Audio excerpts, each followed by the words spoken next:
And welcome to the Wild West podcast. My name is Richie Richey of the MHRT Network. Rocking the brown plaid tonight up here in the Great White North. We have a great show for you today where we're going to go ahead and review both AFC West games that transpired over this past weekend. No real good news to speak of, but I mean, they happened. The only really good news is that there was two AFC West teams that were actually playing in the playoffs in this past weekend. So that's good news, or bad news, depending on which way you want to look at it from a divisional perspective. That just means there's at least three really good teams in the division because we are all able to make it. But either way, we're going to go ahead and review our teams and how we did and some things that we noticed in the game and whatnot. And then as soon as we're done that, we're going to jump right in and talk about Alex's upcoming game against the Houston Texans. There'll be a bit of a kind of a double whammy on that, if you will, in terms of the Texans talk, because obviously Chargers played them, and there's going to be some interesting discussion around what transpired. Anna, lovely to see you. Thank you for joining. And so with that in mind, this is Alex over here, the real Alex Gibbons. Catch him over on the Lightning Fast Fantasy Podcast. You guys are done for the season with the podcast? Or you firing up after the show again? No, we are done for the season with the fantasy season wrapping a few weeks ago. DZ actually was the inaugural winner of the show's league, so. Very nice. He embarrassed both me and Coach. Got a little special gift. That was nice. Yeah. Sweet. What was it? Was it some kind of like a slime? Cold hard crypto cash, baby. Yeah, crypto Monetary. cash. It was one Bitcoin was up for grabs for the winner. No way. Is Bitcoin at 100,000 right now? Yeah. Oh my God. I have a bunch just sitting in an account from back in the day. No. Mine's at my local dump.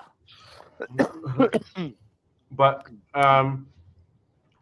you can also catch his content over on Arrowhead Addict, written content. I think I said before, Alex, some of the best content over there is the stuff that I've seen you write. I just find it's very balanced and well done. So congratulations on that. And I thought that was a smut page originally. Oh, that's my other account. Not that kind of addict. And that's it requires a monthly subscription. Yes, I was gonna say that's the Givens After Dark, and there's that's a whole different topic. But that's a different shade of red, including lights and all that whole. Anyways, yeah. So then we got DZ directly below representing his Los Angeles Chargers. With that in mind, DZ, I'm gonna throw it over to you. I have some thoughts on your game because I watched that and I was back and forth all throughout the chat with the guys over the both Broncos and Chargers games. But I'm sure you guys are loving it. No, yes and no. I was disappointed because I was expecting a different type of game. I think everybody was. Yeah, but nonetheless, curious as to your thoughts, and we can kind of go from there.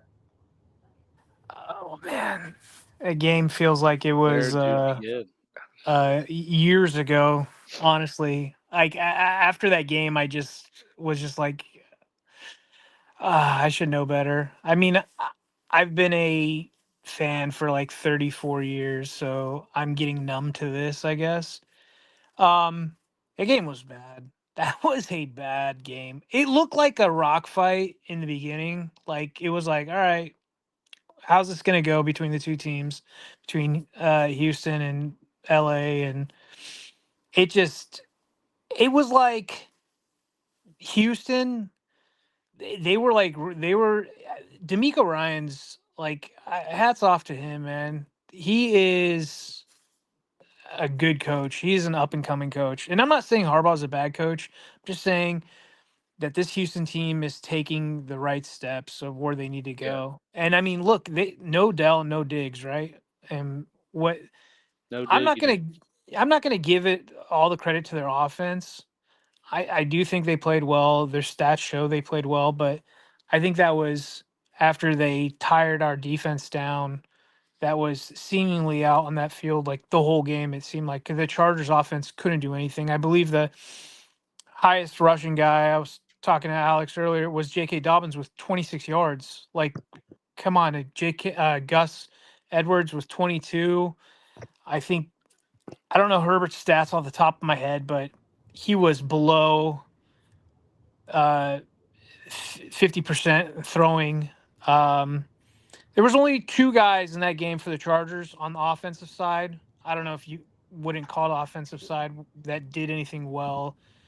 And that was Ladd McConkey, who Agreed. just went beast mode Yeah. because he was the only guy that could catch anything. And then I didn't want to, and it was our punter, but I don't think he's offense. I mean, it is. It's like technically yes and no, and it was our punter. He punted really well, and that's pretty sad to say. But this was probably one of Justin's worst games of his career. The O-line is probably one of their worst games.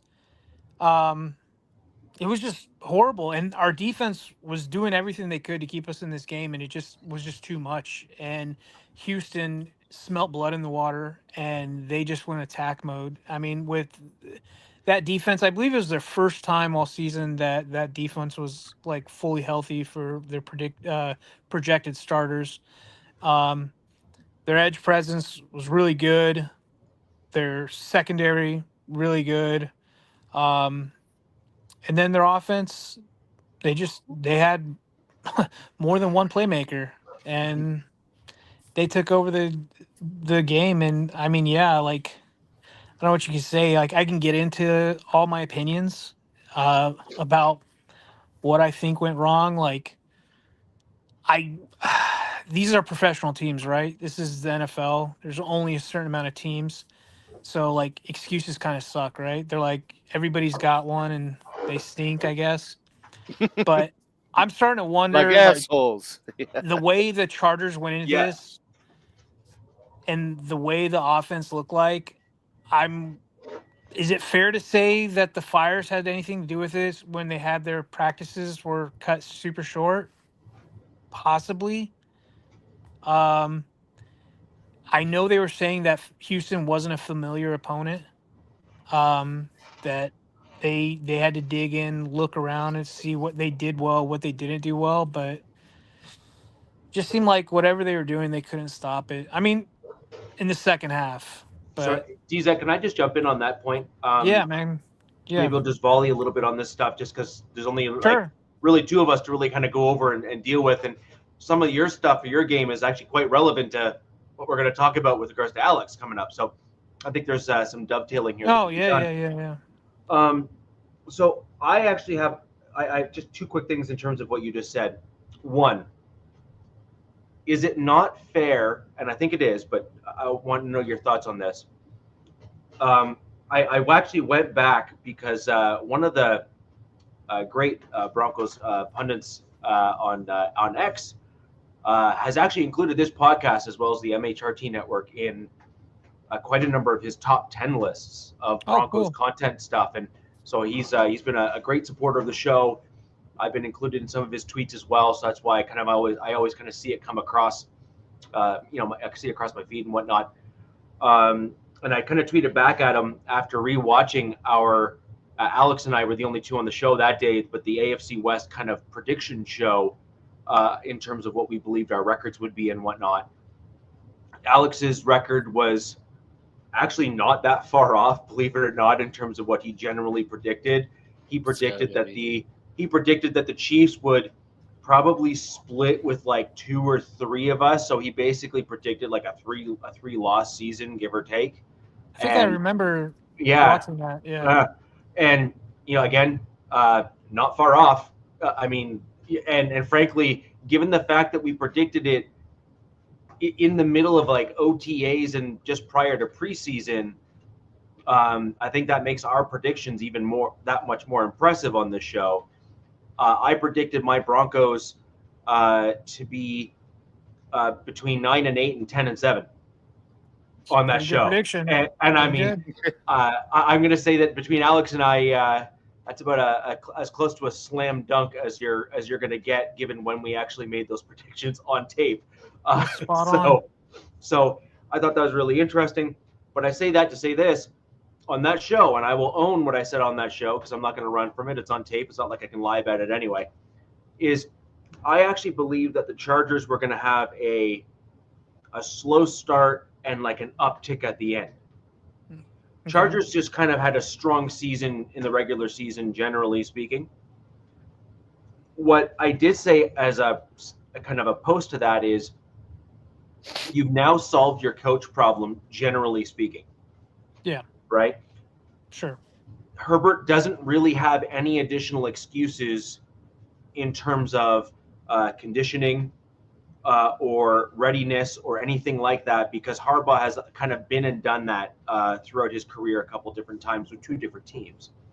Sure. So with that in mind, you saw what happened in that game. I'm not going to lie. That was like I'm not sure I've ever seen Herbert play that badly, ever. I didn't mean ever. Is it fair? And it just happened to be in a playoff game, yeah.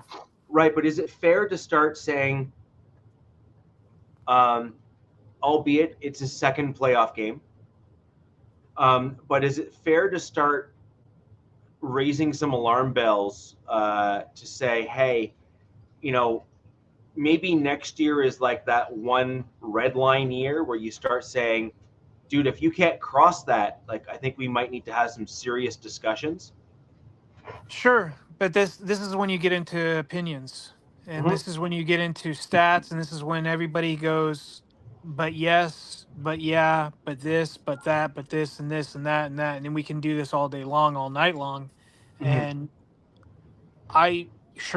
yeah, he could have played a lot better. There's one aspect of that game where maybe he could have utilized his legs. Everybody was like, why is this guy not scrambling? Why is he not running? I mean, but then he was also sorry, DZ. This will help you though. He was. I saw this crazy stat that Houston pressured Herbert on 50% of his dropbacks. So I mean, it's not like he had a whole lot of help in terms of his O line. It wasn't just him having one of his worst games that I've seen him play. Now, I didn't follow him in college. I'm when he came in the league, I really wasn't paying attention to college ball. Now I'm starting to pay attention more to college athletes. I've seen him have some bad games, but this game was highlighted due to the playoffs, right? And it was this Harbaugh season and who was coming in. And another aspect of this is Ladd McConkey, the game before this, had almost 200 yards, right? And then he comes into this game, has 5 targets, no catches, 0 catches. The guy's got hands of stone. It was like Quentin Johnson. Oh, I'm sorry, Quentin. Thank you, Alex. Yeah. I was like, dude, Ladd McConkey did almost. I was like, I'm pretty sure he did go off in that game. Yes. So he was the only one that did. But yes. Yeah. Who was because Josh Palmer didn't play that game. Josh Palmer, I don't think would be a starting receiver on any other team in the league. Maybe a number 3 or 4. QJ, probably a number 3 or 4 on any other team. And these guys are supposed to be 1s, 2s, which I think we've said, I don't know if it was me or Robert or coach or whoever, like this team hasn't had a 1 on this team this whole season. I think that's blatantly obvious. Yeah.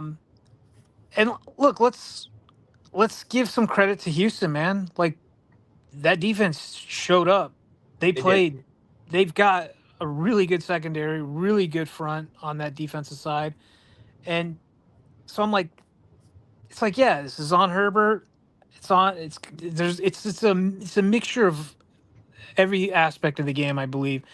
And I just hope I never have to see a game like that from him again. And from what I heard from the presser with the GM and the coach today, I think they're gonna really bring in a lot of guys this offseason. They're gonna get him some dudes. It's blatantly obvious that you need more than 1 or 2 guys. I mean, I was seeing guys. There's a lot of reactions. You guys all saw it on X or whatever. But I was seeing people like get rid of Disley, like Disley. I kept hearing that, and I'm like, hang on, guys, time out. Like he was brought in to be a blocking tight end. Hayden Hurst was brought in to be the pass catcher. who has been a bust on this team since day one. Yeah. Will Dissly stepped up and became this quote unquote like And was healthy all dude. year. Yeah, and it was and played amazing all Remotely. season.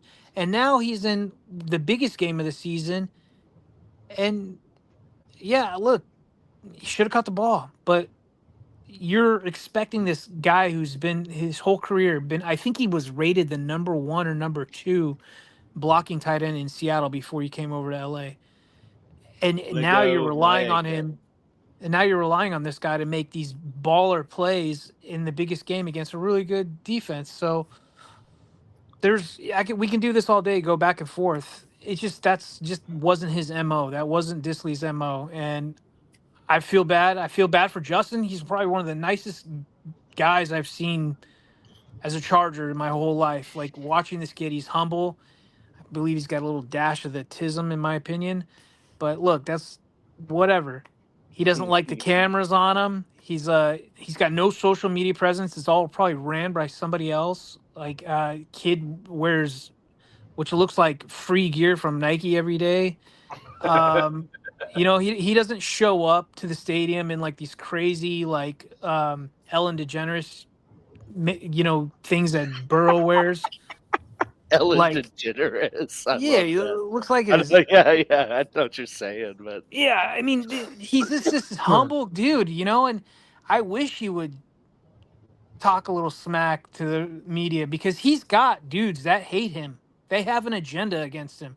There's probably 10 of them, and they're probably the industry's worst pundits, and they have it out for him, and they get highlighted. And this game just fed their egos. Believe me, like it's kind of going along what you were stating, Richie. Like, does he have one more game, one more season? And look, I was mad too after the game. Like, I'm like, come on, man, Justin, why you're too good to be doing these stupid things, rolling out to your right, throwing across your body into like triple coverage or whatever it was. Like, what are you doing, man? Well, he did. I think he had one pick where he didn't even throw to a Chargers player. Like he literally threw into a party of Houston players. There was one of them where I legitimately said, "Look, I can give him a pass for like ones where he threw towards a guy." And wasn't that tipped? No, I think one of those was tipped. Well, but the thing is, I don't care if it's tipped or not. In that section of the field where he threw, like the direction where it went. Sure. Like wherever, there was literally not a Charger player in sight. Like yeah, but that could mean receiver ran a wrong route or something though too. And yeah, but he still threw the ball, right?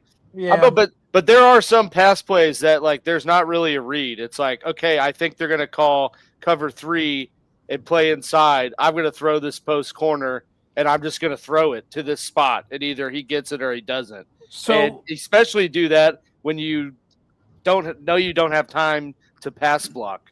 And so, I mean, that might have been the case, but I don't know exactly what interception you're talking about, Rich. Yeah. I think it's probably to the right side because was that the pick 6? Do you know? I can't remember. There were so many. There were so many. There was too many of them. Yeah. There was too many. There were 4 interceptions and one was a pick 6. It was horrible, but there was something that like Brady and Mahomes and a lot of other QBs do really well is they throw the ball away, right? Yeah. I think Justin after this, like, I don't know exactly the timeline when all these picks started happening, but I think there got to a point where he was like, I got to try to play hero ball somehow. I got to make something happen. And then bit him in the butt, right, for it. But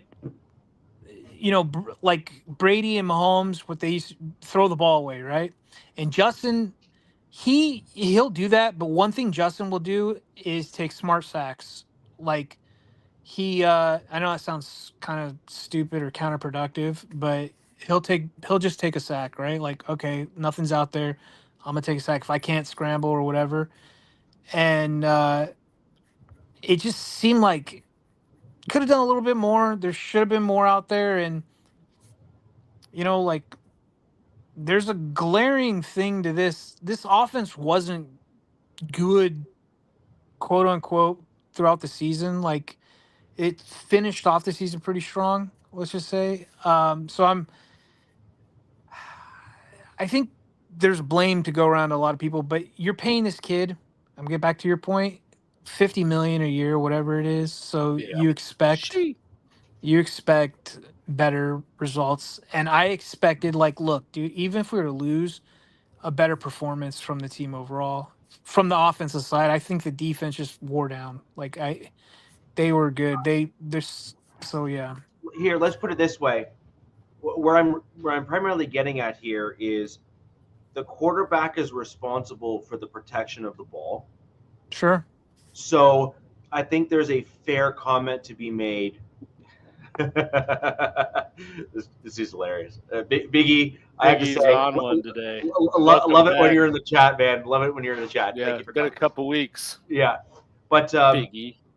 But when I'm looking at the way that game went, throwing 4 picks, your team's never going to win when you don't protect the ball like that. When you're getting paid $50 million a year, I'm sure that as a fan, I know I would, so I kind of project that onto others a little bit as well, which is to say, I would expect a $50 million a year quarterback to play better. You know, it's the same comments I made for Russell Wilson when they tried to pay him all that money. I just like, the dude is, not only is he not playing well enough, he's not even coming close to the contract that he just got paid. And I thought that was stupid. I mean, I thought Russell Wilson coming over to the team was stupid. Then once we got him, I said, well, you know, if we play the right scheme, maybe. But even then, I wanted Aaron Rodgers, and I was very clear from the get-go that I wanted Aaron Rodgers instead of Russell Wilson back then, and I'll own that comment too. Who knows, though, what he would have been like in Denver.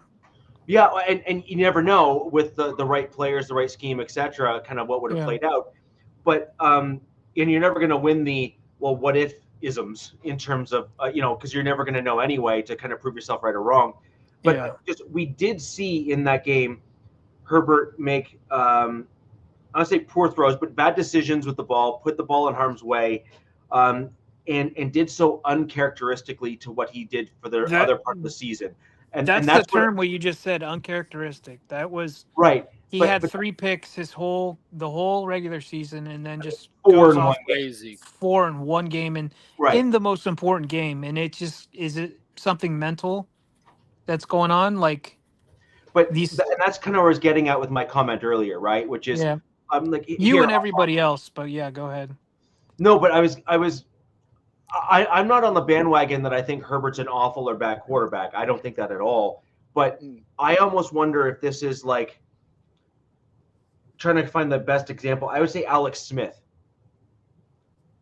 right? Which is, Alex Smith had some awesome seasons with Kansas City. Like, he played very well. Kansas City had some like solid records and made it to the playoffs with Alex Smith when he was at quarterback, with a properly developed team in front of him.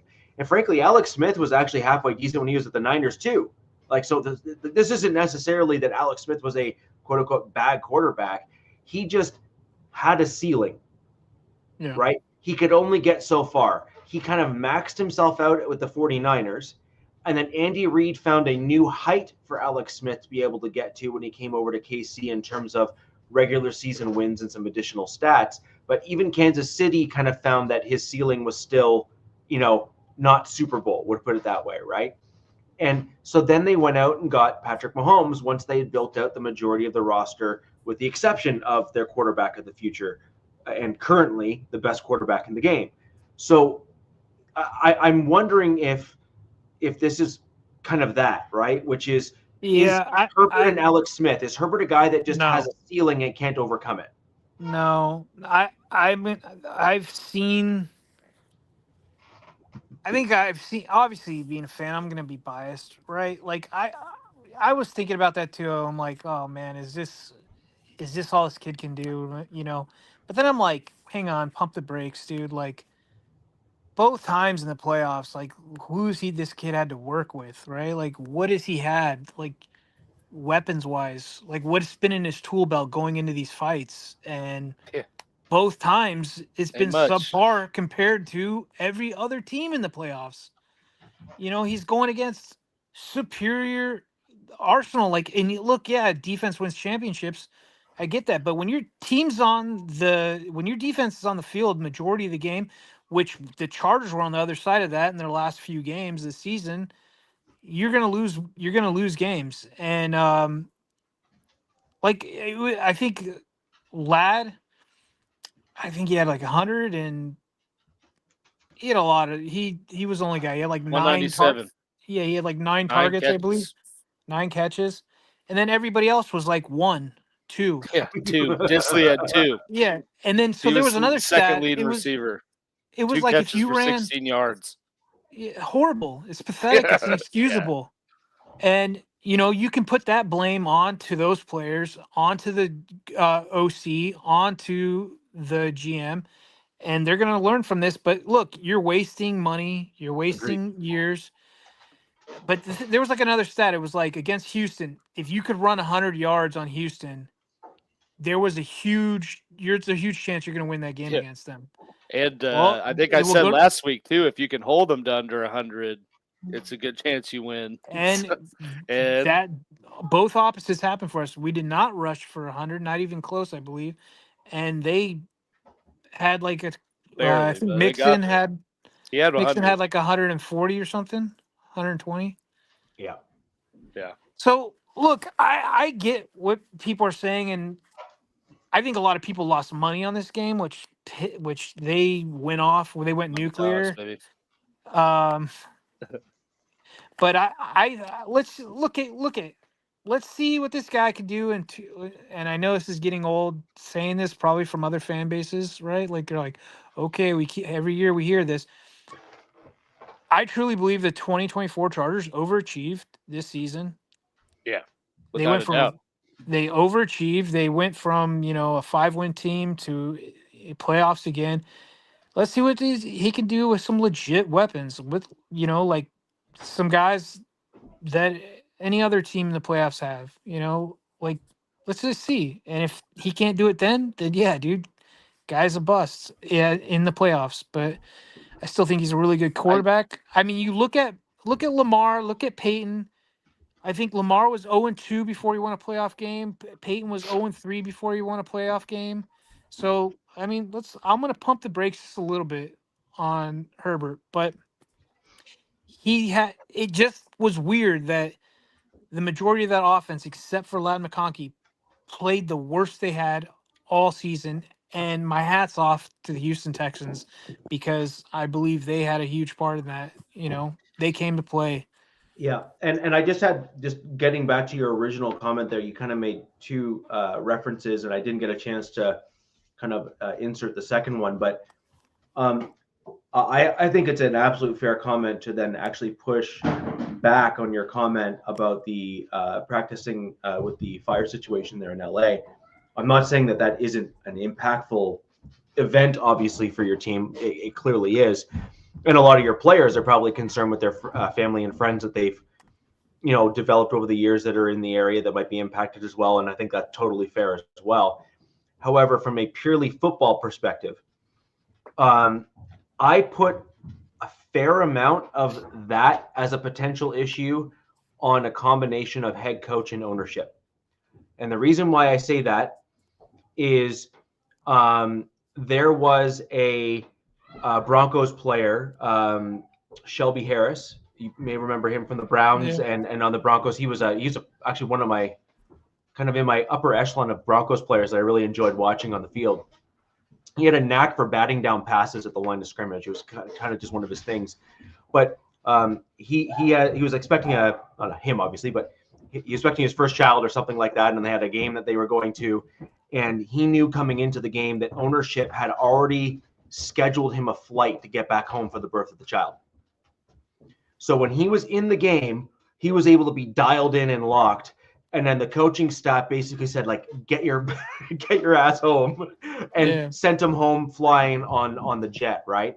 And so I just think that ownership and the coach and the head coach, like together, could have done some things to get the team in a position where the circumstances and situation in LA would not have mattered as much. And so where I'm getting at with that is to say, okay, why not get immediate family and players over to some adjacent area like a week ahead or several days ahead or whatever the case may be, so the players know my family and important things are all sorted, and then kind of go in that peace out, Big E. But basically, to get the players in a headspace where they knew they didn't need to worry about it, right? I mean, ownership has you're the not finances wrong. to do it. Ownership has the finances to do it. The team certainly has the finances to do it, given how well you've done. And there'll be a merch boost this year because of how well you guys did for sure. You've had a home game boost from fans, which will be a financial boost for your ownership as well. And just your head coach alone has brought a resurgence among most, or a good portion, a percentage of your fan base. So I just see it as an ownership and head coach problem for that issue that you brought up. And I think that there is a tremendous amount they could have done. What would have been perfect and like a silver bullet to completely eliminate that concern? No, of course not. But they could have certainly done enough to alleviate nearly all of those concerns for those players. It didn't impact the Rams, though. No, it did not.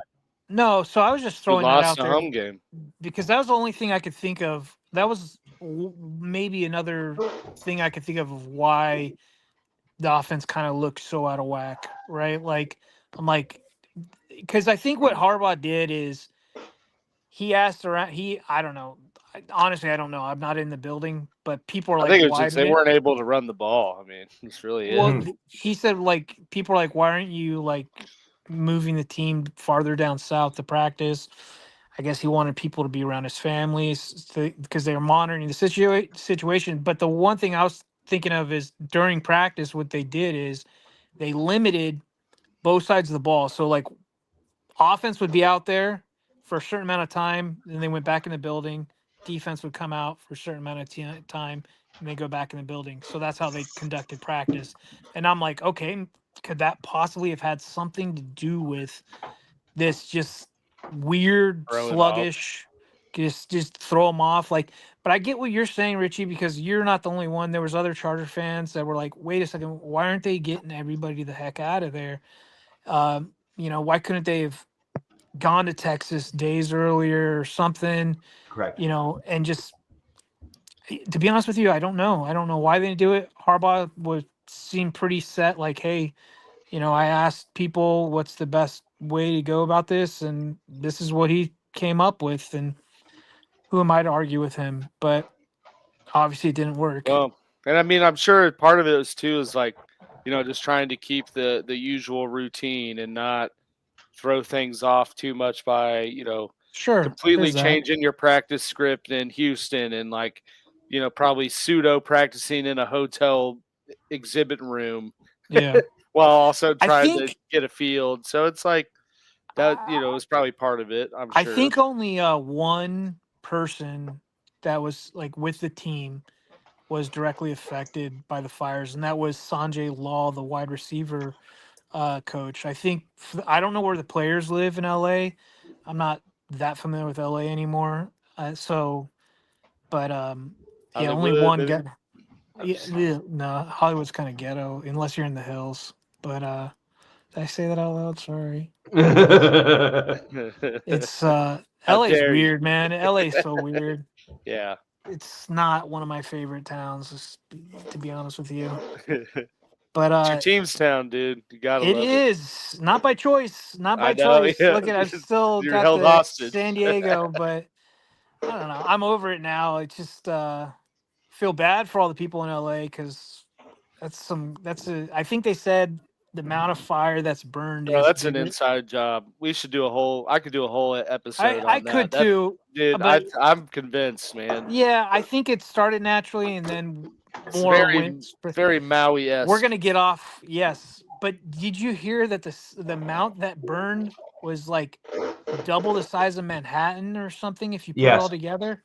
Yeah. Are you freaking kidding me? Like, and they emptied the biggest water reservoir in the area. Like, this isn't getting fixed anytime soon. Anyways, back to football. Sorry. Back to football. Back to the embarrassing. I wanted to piggyback off of what Rich was talking about, and I don't think that Herbert necessarily falls in the same realm of like is he a bust? Do we need to move on? So I think he's proven he could be a reason to get you to the playoffs. Sure. Unfortunately, those 2 times he's been in there, he's shown I could be the reason to get you right back out.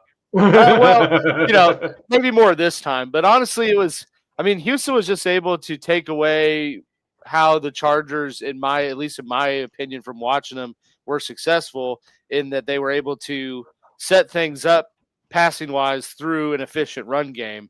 And they just were not able to run the ball. And then once you get to that point, the opposing defense knows, they can't run the ball.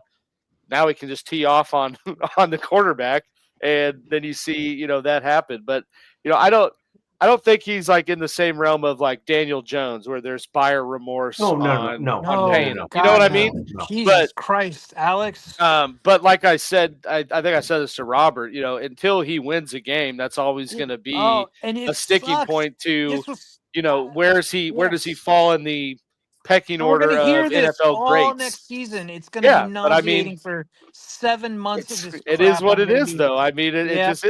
Dan Marino, one of the best passing quarterbacks, if not the best passing quarterback in NFL history. And what's the main thing? Everyone says? Never won a Super Bowl. Even today. He's probably the one from that era that you could put in today's game and would excel. But everyone says never won a Super Bowl. Believe me, I got Tua Stans, I got Burrow lesbians, Burrow beans. What I got, they're all on there. We got. Look, dude, it is what it is, man. It sucks. It's not fair. Look, I'm not him. Look, Justin. Look, I'm sure if he were to get on socials, which I don't know if he does, he does once in a while, maybe his family, cousins, brothers, or whatever, Justin, can you believe this crap? And he's probably him. He doesn't. He's nah, man, I'm chilling. I'm extremely wealthy. I don't care. But I'm sure this does bother him because he put all the blame on himself. And then Harbaugh took all the blame, put it on himself. So he's a humble kid, but man, I'd like to see him succeed for himself, for the team, for the organization, for the fans. Dude, we're a suffering fan base. Yeah. We are a ringless fan base. So that stings, man. Yeah. Then you look at it too, this would finally be the first, off season and next season where he's got some sense of kind of uniformity with the personnel and the coach, and it's hopefully not going to be a different offensive coordinator. So that's why I think this next year will kind of be the telltale of can he make that next step forward, because we're already ahead of schedule. Probably anticipate they're going to rebuild or retool some things and get them some help, and keep kind of the run it back a little to one degree or another. But I think that this next season will be a huge indicator if he can take that next step, because they're going to be in the same position now. It's just a matter of can they get 1 or 2 more wins. They've got to get better in all aspects on both sides of the ball. That's definitely for sure, because the only good team that they beat this year were the Broncos during the regular season. They kept it close with other teams, but the Chiefs and some other teams. But they got spanked by Tampa, by Baltimore. I was looking at Houston. I don't know where these narratives were coming from that gave probably me some false confidence going into this playoffs.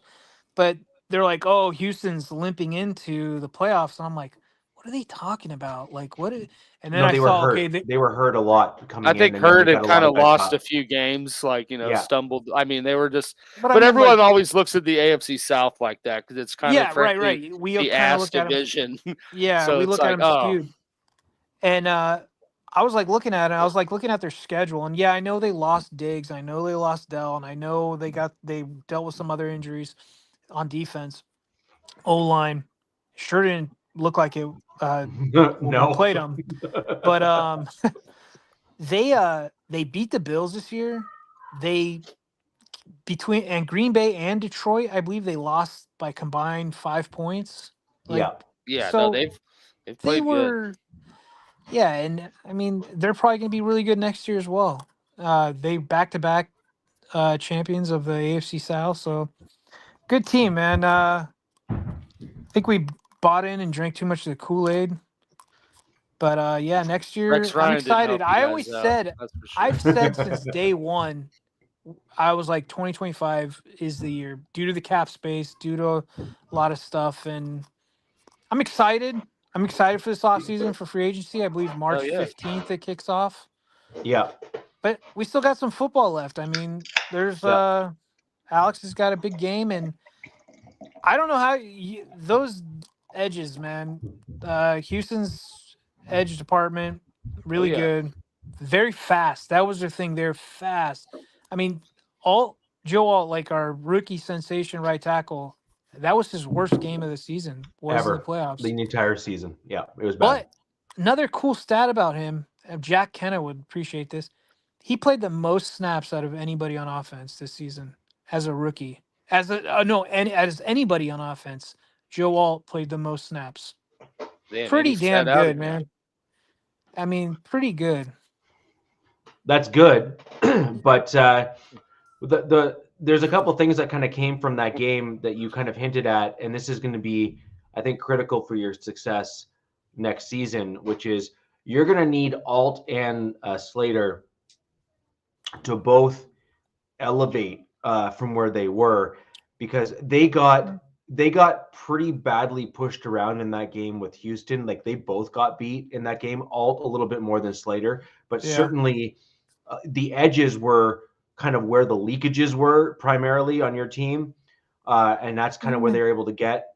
I'm not saying exclusively. I'm saying Yeah. like it was where a lot of the mismatches took place that kind of opened up some additional pieces where Herbert kind of started moving and then kind of got himself in trouble. But if you're going to be successful and get to that next playoff game next year, if that's going to be the goal for the team, and it obviously is, they're going to need to step that up, because those are your cornerstones. I mean, you didn't you didn't go draft Joe Alt to kind of move on from him, this offseason, right? No. And so the whole kicker here is you need him to level up, and then you need Slater to kind of not make those same mistakes again next year as well, because you need to remain competitive at that offensive line and make those investments have those investments rather 100%. pan out. Otherwise, you're toast. Like, you're done. Yeah, I agree 100%. To me, they're not the problem. Like they got to pay Slater. I definitely want to keep him. I don't want to lose him. But I agree they had a bad game. It's just, this is what I'm getting at. This is like my whole theme is I don't understand how almost everybody on that offense had a bad game. Like it just seemed so weird to me that only one player out of how many snaps for offensive guys just showed out, and that was Ladd. So I felt like there was something else going on. But that interior O line of the Chargers, if you ever take a peek at Chargers Twitter, is absolute dog shit. And Zion, Bozeman, Pipkins, or Sawyer, all four, they all need to go. They all have got to go. And it sucks, but look, there's free agency and there's some guys coming up. I think the Chiefs have some dudes that I'm eyeing for the offseason. Good luck. Yeah. I remember last offseason, everyone was eyeing Chris Jones. Where's he at? Stayed home. I mean, why would you want to go anywhere else? Honestly, like unless you're chasing the bag, like if you're gonna be like Higgins or whoever's chasing the bag, like if you're an O lineman, like you want to stay where you want to win, or do you want to take chances? I will say the only one I could see maybe doing that would be Trey Smith, because he was like a 6th round pick, so he's probably made only 700. Wait, isn't one of your guards? Which guard? Trey Smith. Yeah. That's, I'm like looking at guards. He's like a pending free agent. Potentially could be the highest paid guard in the league when it's all said and done. Yeah, because the Chiefs have Karlaftis coming up this offseason potentially too, don't you? I don't think Karlaftis, but there's there's a good chunk of Menahue's a free agent also, right? Menahue. I think Karloftis still has one or two more years. But yeah, there's like Justin Reed, Bolton. Yeah, I mean, there's a lot. There's about 12. Yeah. There's So So so I agree with that. I'll use it as a transition over to my Broncos because we had some similar challenges and some of the things that I said were keys to the game against the Bills, as in you must do this and you must do that, as well as some rough assumptions actually as well, also didn't work out. So some things, DZ, like what you had with your Chargers, that the Broncos had typically done well all year, they just kind of like forgot how to do for some reason, or and I think this is probably more of an and than an or, and you're also playing a much better team because you're in the postseason, right? So you're going up against say a team that's further along in their building process and whatnot, certainly with the Buffalo Bills. And so my Denver Broncos have typically been very good against the run this year, and we got absolutely just demolished when it came to the run game. If I'm not mistaken, I think it landed eventually when the game is all said and done, and wounds were kind of done being bled out by the Bills. My Denver Broncos, I think, gave up something like 230 yards or 240 yards or something on the ground, something crazy like that. It combined was between 210. Yeah. What was Allen's stats? No, it was more than that. It was more than 210. I'm looking at it right now. I gotta get on the laptop. Total team yards 210 rushing. Oh, I thought that must have been. They had 471 total. Yes. Okay, so there was a couple. Yeah, so that must have been net. Okay, so that would probably net make yards. Sense. Yeah, that's right. net. Okay, all right, that's net. Sorry, I was going gross rather than net. Yeah, because I'm also looking at James Cook had 120, Allen had 46, and yeah. Johnson had 44.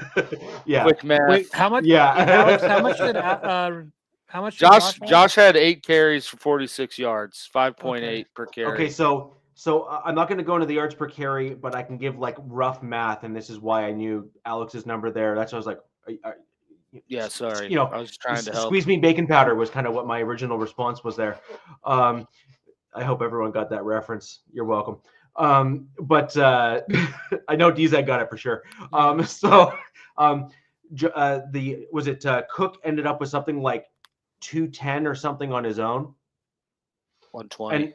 120. Sorry, he had 120 on his own, and then Allen had crazy. So he had 120 on his own. Allen had just a little bit over 45 or something like that on his own. And then there's Buffalo's second running backs, like their number 2, had about the same as Josh Allen at around like 44 or 47, somewhere in that range as well. And so even if you just like kind of group those together and just do some rough math, you're talking 120, like 45 and 45. So you're talking 90 yards between Josh Allen and the other guy, and then 120 on that. I mean, that's not good. Like you are never ever winning a game, like ever with that. Do you know on the top of your head like the average Denver's defense gave up running throughout the season? Like, is that kind of like a too broad of a? I don't know that off the top of my head. Pretty damn sure, it good was less than what they gave up. We were like third. We were like third in the league in run defense. Yes. So that's what I'm saying. Like, like the point is that like there's like, hey, we kind of lived here, and then Buffalo came into town, and we're like, hey, you know what we're gonna do? We're just gonna forget we ever knew how to do the thing. And we got smoked. Buffalo kind of like gave a counter punch by bringing out, the additional 6 linemen. Yeah. Which I think I heard after the game that they had only done that, like they did it like 14 plus times in the Broncos game and had only done it like 6 times throughout the whole season. Yes. So it's like they clearly saw like, yes, but that being said, there's another stat on that same one. No, but there's another stat on that, Alex, as well, which is the Buffalo Bills are the number 1 team for bringing out an additional lineman in the league.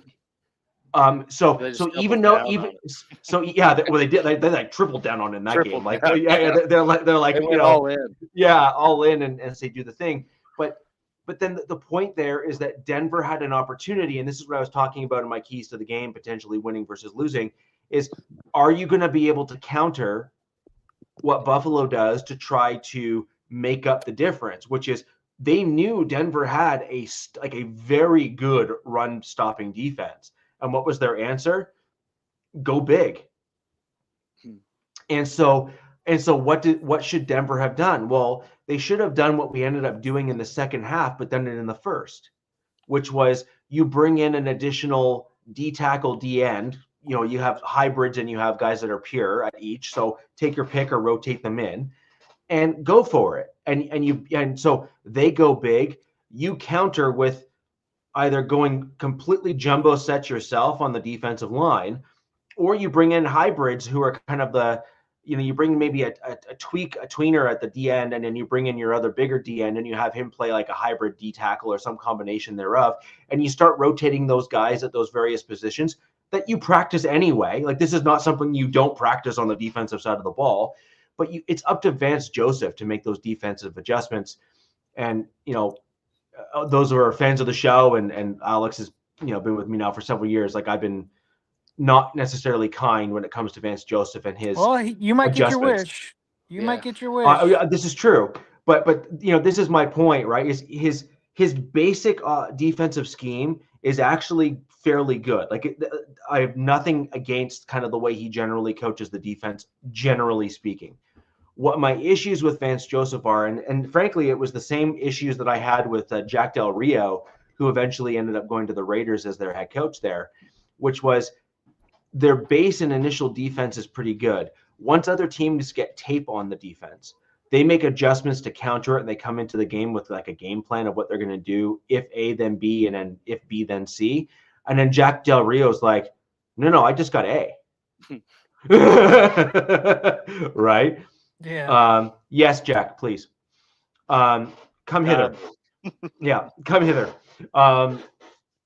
Raider perspective. Yeah. I always want the Raider guy here, but that's the thing, right? It's the counterpunch, and then the counterpunch to the counterpunch. Vance Joseph kind of seemingly misses both and doesn't have those on hand. And furthermore, and this is exactly what I said in last week's show, which is you need to do that in game.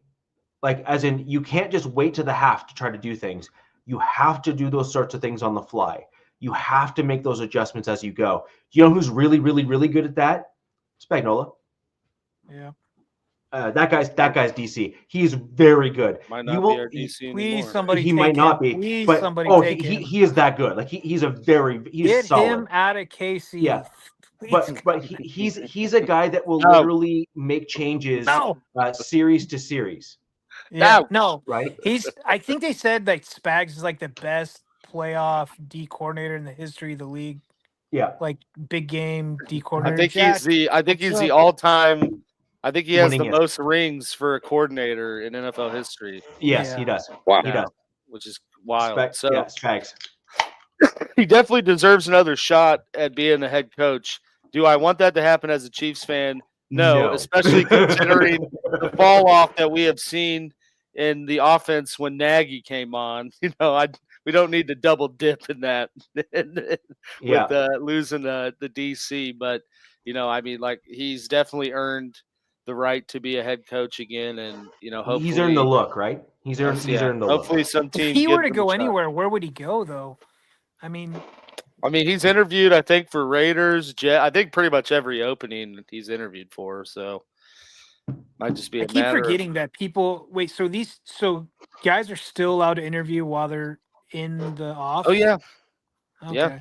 That's I thought they stopped that. I thought they can't do it anymore. And now that we're in the second round of playoffs. I think they're trying to do that because all the rumors about Ben Johnson going to Vegas. I'm like, wait a second, he's still playing. So why are these? Yeah, but that literally, like, every year, Bieniemy was interviewing for some position while prepping, their game plan offensively. Yeah, you're probably right. Yeah, the rule on it is that they can only do like a phone interview, not like a face-to-face and have to travel. Yeah, it takes away from Zoom the team or something. But But I mean, he's definitely done that. But I think it's all cut off now. So I think that was a problem with Dallas is that, after McCarthy, like the last day, it's like, okay, now they're in the second round of playoffs. Now you can't even do phone interviews. What a crappy organization, man. He's interviewed Jets, Jags, and Raiders, I believe. What does Jerry do to McCarthy is like, hey, man, no, you can't go interview. Yeah, Jerry Jones, blocks him from interviewing with Chicago and then fires him like 2 days later or something. Like, what the fuck? That is why I'm thankful I'm not a Cowboys fan. No, you guys, the Waltons, the Hunts, good owners. Yeah, so that was kind of where I was. There's been some interesting things with the Broncos in that game. So obviously, when you give up that number of run yards or rush yards against, what that does is it completely skews time of possession to your opponent. It also forces your defense. It also forces your defense to stay on the field due to that time of possession skew towards your opponent, and will wear them out significantly faster. And to Alex's point, when you keep on bringing those jumbo sets in with the extra linemen, who, by the way, part of Buffalo's offensive approach to that is that other lineman also declares as eligible every single time he comes in as well. So, just to mess with you, because it's very much a Vrabel New England kind of mentality, right? And so there's some interesting pieces that we saw from Buffalo, interesting game plan. The one thing that I did note, and this is an important piece, is because of those jumbo sets and because the Broncos didn't adjust accordingly in the first half, they got absolutely just pushed out the way a good portion of the time. However, because the defense wasn't tired at that point, the defensive backs were actually able to hold the Bills to, we almost tied the game right at half at 10, despite the fact that we were ran on pretty substantially. Where we really started getting killed, and as soon as I saw the first play of the second half, I don't know if I texted it or not, but I certainly said it to my kids when we were watching. I was like, "We're done." I was like, I thought you were saying, what a start, though. The start was awesome. The first 5 minutes of the game. I was like, the tits. Yeah, the first half of the game. I stopped watching that Bronco game I didn't watch the second half, and I was like, wait a second, what is going on? I'm not gonna lie, the Chiefs fan in me watching it, the first throw to Troy Franklin, I was like, holy shit, dude, Bo Nix is gonna do this, and then I'm gonna have to hear about how he's coming to dethrone everyone. Yeah, for the next, 3 whatever years. Yeah. But yeah, I mean, really, the biggest thing, and I know I mentioned it, and what I thought made it an intriguing matchup was, obviously we had the Broncos, the most pressured base defense in the league, with leading the league in sacks, and you had the Bills who gave up the least amount of sacks. And it was, I was curious to see what team would have a kind of counterpunch approach to negate the other strength. And obviously, by doing the jumbo sets and just really trying to be suffocating in the run to take away the edge rush, that worked for him.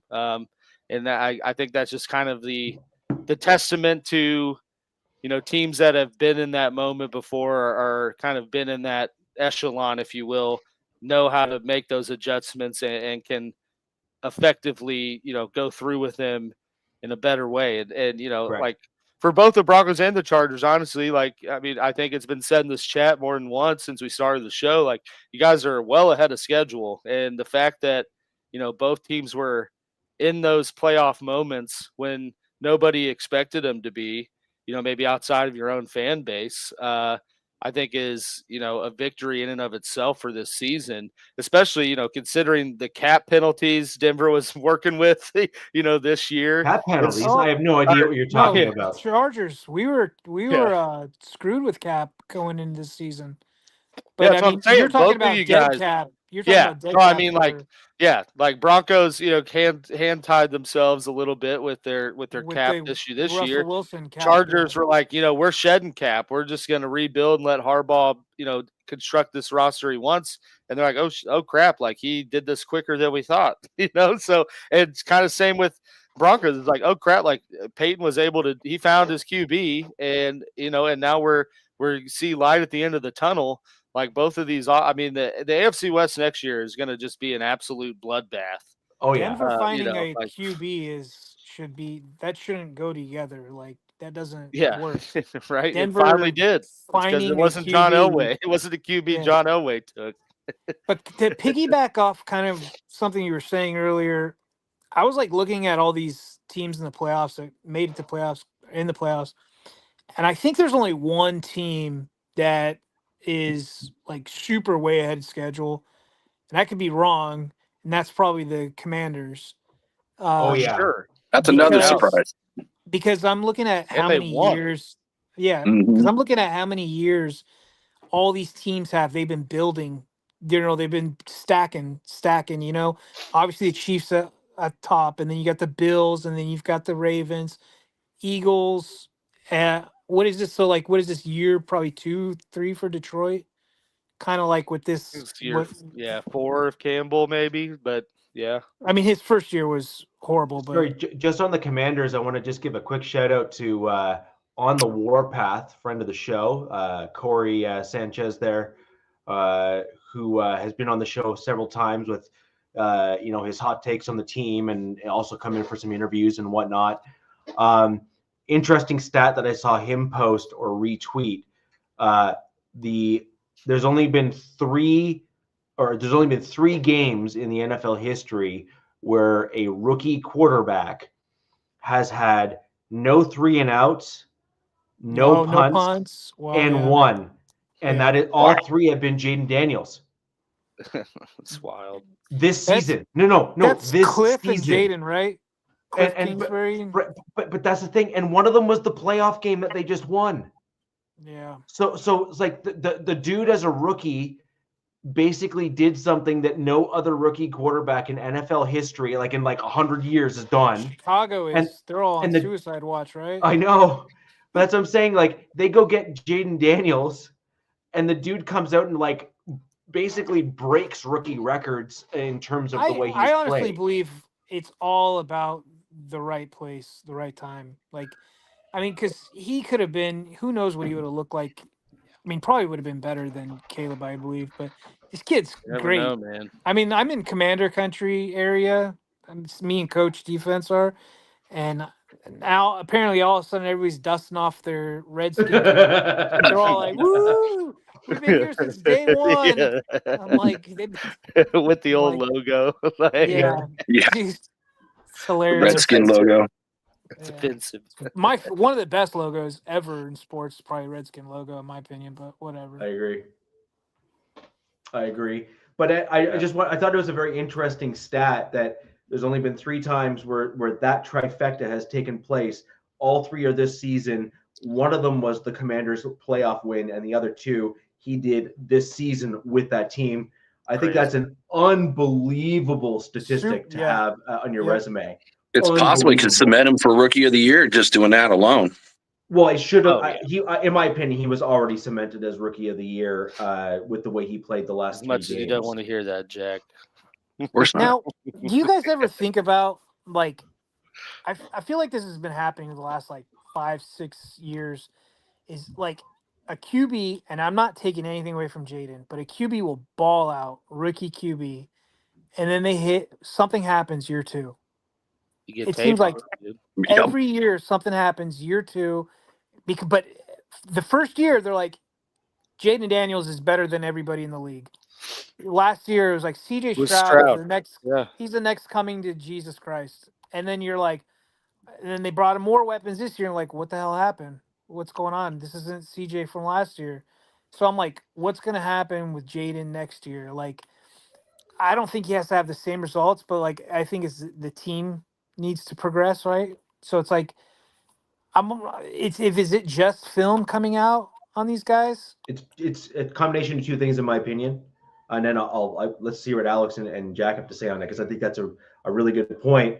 And I think it's very important because, one, My team has to go through that next year, so I think this has some validity for the Broncos for sure. Thanks for that. Thanks for that, DZ. Not lost on me. Picked up on that. And next, the Raiders are going to have to go through that within the next year or two as well. So I think these kind of general thought processes and stuff are all very valid for the fans of the show and all four of our teams. So my two things are this: one, specifically with regards to CJ Stroud, but I think it's relevant for others as well. CJ Stroud had a very healthy offensive line for his first year in the league, and they basically stayed on the field the entire time, and they were able to pass pro and run block for him very well. And he also had a running back that played quite well in his first year as well. So offensive line being healthy and staying healthy and being a cohesive unit on the field for the entirety of the season, I think benefited CJ Stroud greatly in his rookie season. But then when he transferred into his sophomore season, second year this year in the league, one, you're correct. I think teams had film on him. But two, he also had an issue where he lost offensive linemen. So he no longer had that cohesive unit that he was used to having in front of him. And he had to start subbing guys in and out. Well, he's still a rookie per se, because he's only ever been used to having the same group of dudes sitting in front of him. So believe it or not, despite the fact that he did well, and yes, this is technically his second year, he's never had to play with rotating dudes in front of him until this year. Yeah. And so, it's still new for him to try to deal with that. And then you saw some growing pains as a result of CJ Stroud having to adjust to those significant adjustments of who's blocking and whatnot for him. I think he also lost both his biggest weapons at and wide receiver. Both his number one wide receivers were out. He did. No, I mean, was Nico gone? Didn't Nico? Nico was on the IR for a stint. Nico was on the IR. Diggs was out, and then Dell got hurt. And because I'm asking this too, because Justin Herbert still holds a ton of rookie records. Yes, he does. Passing. Passing, whatever. The thing is that was probably arguably his worst O-line that he ever has played with. His worst set of weapons. No, I don't want to say worst, but they were like, he had no run game. Yeah. No O-line. He had Keenan Allen and Mike Williams, but very rarely. They only played 7 games in total together through his whole career. So just everybody keeps saying he had Keenan and Mike. Yes, 7 games on paper. Yeah. On paper, but then he was throwing to like Jalen Guyton and Tyron Johnson. They were just speedsters. And then I think Guyton went to the Raiders and got fat. And I think that's he didn't last very long. When Telesco came over, they brought him over, but he couldn't stick. I think that guy's sitting on the couch somewhere. How the hell did he do that with that? So it's like these rookies come in and it must be tape, like what Richie's saying. They come in and people are like, whoa, what's this kid doing? And they just they can ball, man. Like I think tape's the biggest. I mean, because you think about when a rookie comes in, all you have to really look on assessing their gameplay is their college tape. And it's, I think, in my opinion, really hard to assess the difficulty of throwing against a college defense compared to an NFL one, because I mean, you hear countless QBs that are like, dude, who were like amazing in college that are like, I had no idea how to read what was it? How to identify a cover 2 or cover 3. I just knew if I got this look that my receiver was going to be open deep and just throw it. Yeah. It's like, but you can't do that in the NFL. Not to mention that they're like, dude, I've never taken a snap under center before. Yeah. And so ever. It's kind of the blend of, the opposing team doesn't know much about them and they're kind of too naive to know, not what, like they're coming off of like their college career and think I could do this there. I could do it here. But then, year 2, it's like you have a whole slate of games against NFL defenses and you can see their ticks and like what their tendencies are and then adapt to that. And I think that's honestly probably been, because I remember I had a buddy that played for the Houston Texans and he was on the Texans. Mahomes' like first year and they beat the shit out of Houston. And I was giving him crap in the offseason. I'm like, dude, how are you guys going to stop him? And he kept saying, we got film on him now. Like, we'll know what he's doing. And, that obviously hasn't overly happened. Like, he's definitely stepped back in times. But I think the biggest thing is, like, Mahomes doesn't have like his tendencies are, I'm going to run around until someone's open and somehow make the Especially throw. during It's the like, Tyreek how do days. you defend that? You know, where like I think there's a little bit of that in Jaden Daniels too, with his kind of unorthodox, you know, non-scripted nature of moving the ball down the field. So I'd be interested to see. Whereas like Stroud was more of your traditional, like I have a hell of an arm and I'm going to read the field and throw it, and like I can occasionally be mobile, but that's not part of my get up, you know. And I think that's that coupled with, like Richie said, the O-line. But Stroud is like, I think, the only QB left in the playoffs that's not considered a mobile QB. But then, you have Goff. But so somebody put that stat out, and then they were like, but then they were saying Goff does use his legs. Sometimes, I mean, every QB does. But they're saying, but I was like, that's pretty wild to say that CJ is considered a pocket passer. Like that's his game, really only his game. Yeah. But I think he's just one that's, you know, never going to lead his team in rushing. Yeah, I think like what you were saying about like Mahomes, his unorthodox, and Jaden's Listen, running backs suck. Their unorthodox play. I think all the old heads, including myself, are like just waiting for that shoe to drop, the other shoe to drop. Like this doesn't work. This doesn't work, but it's working.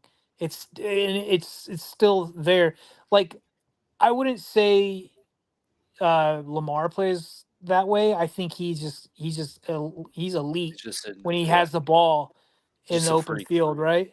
But like with Mahomes and Jaden, and I'm trying to think, there's another guy I'm thinking of, what they do behind that pocket, behind the line of scrimmage to make plays is I'd argue Bo Nix did a fair amount of that this year as well. Like he was, like second or third. He made a couple throws in that Bills game that I was like, damn, that was like a Mahomes level throw. Yeah.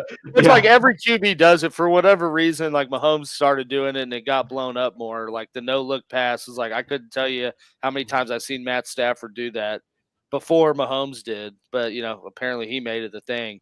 No, but that's the thing that you're going on Mahomes is like how he's getting, it seems like he was getting better. He was like climbing, right? And I think that has to do with the offense, and they just kept incorporating these just weird play, like the shovel. They brought back the shovel passes, and just you're like, what the hell? Like at the goal line, the shovel pass, like, hey man, it was working. It was throwing everybody off. I mean, I remember one game seeing those plays. There was one game, I think it was 2 years. They played Arizona week 1, and he had 5 or 6 passing touchdowns, and 4 of them were under throws of under 5 yards because they were like jet sweep and shovel passes. But it's like, I mean, if he gets the ball in the end zone, who cares? Dude, there's 6 points. Who cares? Yeah, exactly. Yeah. You know. Yeah, man. But we definitely seen a drop off with him a little bit. Yeah, and just one other thing to add to kind of that stuff, and then we'll move on to the Chiefs game, and I'll make just a couple other comments on the Bills and Broncos just real quick on the way out. On quarterbacks and the sophomore year coming into that second year in the league and all that kind of stuff, there's also a reputational difference as well. And what I mean by that is, so you're recalibrating what your mental math is on them as an opposing team. So here's an example. Herbert came into the league. He had a certain reputation in college. A lot of teams, because they only had college tape on him, were like, well, in college, they do have a cannon of an arm, but he made crap decisions a lot of the time. Josh Allen, I would argue, is in a similar position to that, where it's like the dude at Wyoming, you looked at the throws he was making, and the guy could just throw the ball literally 2 football fields if he wanted to, just for fun. Yeah. Right. But he was making really poor decisions. Right. And so he was throwing interceptions a fair amount or a lot in college. So then he had a reputation. Then he came into the NFL and he had Dayball, and all of a sudden it's like, oh, maybe he's not that guy. Oh, we have to play him like he is upper caliber quarterback. And then all of a sudden you saw defenses coming with their A game or A+ games to kind of play him. Mahomes, he's getting every team's best, because when you play the Kansas City Chiefs until proven otherwise, that's your team Super Bowl. If you beat the Chiefs, that is the parade day for you, right? Yeah. And so with that in mind, I just think that these younger rookie quarterbacks, especially ones that are, we'll call it quick to ascend. So I would put Bo Nix in that category. I put Jaden Daniels in that category. I would put Herbert in that category for sure. I would also put Mahomes obviously in that category, just within kind of a relatively recency bias. And those are your key guys that are in this league that are young, like I mean truly young, and excelled very quickly. So now they're going to get a different caliber of play against them. They're going to get guys that are no longer going to say, oh, Jaden, you're just a rookie. Or CJ, you're just, CJ Stroud would be another one. So CJ, you're just a rookie. No. They're saying, dude, you're arguably one of the better quarterbacks, like upper tier in the league. I'm going to try and rip you down a peg. Like that is the mental math that these other teams are coming into now. And so CJ is just going to be dealing with a different level from these pros. And that is also a huge difference that someone like CJ Stroud, Bo Nix, Justin Herbert in these early stages of their career, Jaden Daniels as well, he's going to find this too, which is these pros, they are so much better than college that they can dig deep and find bulletin board material and say, oh, he thinks he's better than me does. They'll talk themselves up and find like a sixth gear just because they're pro. Like that's what pros do. That's what these pro athletes are capable of. And I think that plays into it as well. On the flip side, just some additional elements within the game. I also do not believe that back end of the end zone was a proper touchdown. I don't think he had control of the ball. They called it a touchdown with the running back sliding. I firmly disagree. I've seen touchdowns called off for very similar things. They called it a touchdown on the field, and I think that because the NFL likes to try to cater to the refs by not making them feel bad and hurting their very sensitive feelings, they just kind of let that one slide.